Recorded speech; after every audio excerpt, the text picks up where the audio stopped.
അപ്പോൾ ഇന്ന് വന്നിരിക്കുന്നത് കോഴിക്കോട് ചെലവൂരുള്ള സൽക്കാറ പാരഗണിൻ്റെ സ്വന്തം ബ്രാൻഡാണ് കേട്ടോ. അത് അത്യാവശ്യം അടിപൊളിയായാണ് ഈ പുതിയ ബ്രാഞ്ച് തുടങ്ങിയിട്ടുള്ളത്. ഇവിടെ ഇന്നത്തെ മെനു ഒക്കെ പുറത്ത് തന്നെ വെച്ചിട്ടുണ്ട്. ഉള്ളിലാണെങ്കിൽ കയറുമ്പോൾ തന്നെ ഡെസേർട്ടൊക്കെ കാണുന്നത്. പക്ഷെ ഞങ്ങൾ വന്നിരിക്കുന്നത് ഇവിടുത്തെ ഐക്കോണിക് ബിരിയാണി കഴിക്കാൻ വേണ്ടിയിട്ടാണ്. ഡൈനിങ് ഏരിയ ഒക്കെ കിഡിലെ ആംബിയൻസിലാണ് ഇവർ സെറ്റ് ചെയ്തിട്ടുള്ളത്.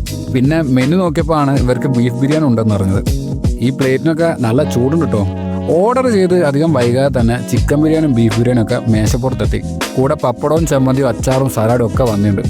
ചിക്കൻ ബിരിയാണി കഴിച്ചപ്പോൾ തന്നെ നമ്മുടെ കോഴിക്കോട് പാരഗണിനാണ് ഓർമ്മ വന്നത്. പക്ഷേ ടേസ്റ്റിൻ്റെ കാര്യത്തിൽ അവിടുത്തെ സെയിം ആയിട്ടൊന്നും വന്നിട്ടില്ലെങ്കിലും ഇതും നൈസായിട്ടാണ് തോന്നിയത്. പിന്നെ ഈ കാരക്കച്ചാർ എൻ്റെ ഫേവറേറ്റ് ആട്ടോ. അതും കൂട്ടി ചോറ് കഴിച്ചപ്പോൾ നൈസായിരുന്നു. ചമ്മന്തി ഒട്ടും മോശക്കാരനല്ല. അതും ഈ ബിരിയാണിക്ക് നല്ലൊരു കോമ്പിനേഷനാണ്. ബിരിയാണിൻ്റെ കൂടെ പപ്പടം ചിലർക്ക് ഇഷ്ടമല്ല. പക്ഷേ എനിക്ക് ഈ പപ്പടം അല്ലാണ്ട് ഇറങ്ങില്ല. ഇഷ്ടമല്ലാത്തവരുണ്ടെങ്കിൽ ജസ്റ്റ് ഒന്ന് കമൻറ്റ് ചെയ്യണേ. പിന്നെ ബീഫിൻ്റെ കാര്യം പറയുകയാണെങ്കിൽ അതൊരു തോൽവിയായിരുന്നു കേട്ടോ. ചിക്കൻ ബിരിയാണീൻ്റെ പേര് കളയാൻ വേണ്ടി മെനുവിൽ വെച്ച പോലെ ആയിരുന്നു അത് ഫീൽ ചെയ്തത്. ആ മീറ്റ് ഒന്നും തീരെ സോഫ്റ്റ് അല്ലായിരുന്നു. ചിലപ്പം പുതിയ ബ്രാഞ്ച് ആയതുകൊണ്ട് ഇവർ ഇനിയും ഇമ്പ്രൂവ് ചെയ്യാനുള്ള ചാൻസ് ഉണ്ട്. ഇതൊക്കെയാണ് ഇവിടുന്ന് എനിക്ക് കഴിച്ചപ്പോൾ കിട്ടിയ ഫീല്. കഴിച്ചവരുണ്ടെങ്കിൽ നിങ്ങളുടെ അഭിപ്രായം കൂടെ പങ്കുവെക്കാം കേട്ടോ. പറ്റുവാണെങ്കിൽ ട്രൈ ചെയ്ത് നോക്കുക, ഫീഡ്ബാക്ക് അറിയിക്കുക.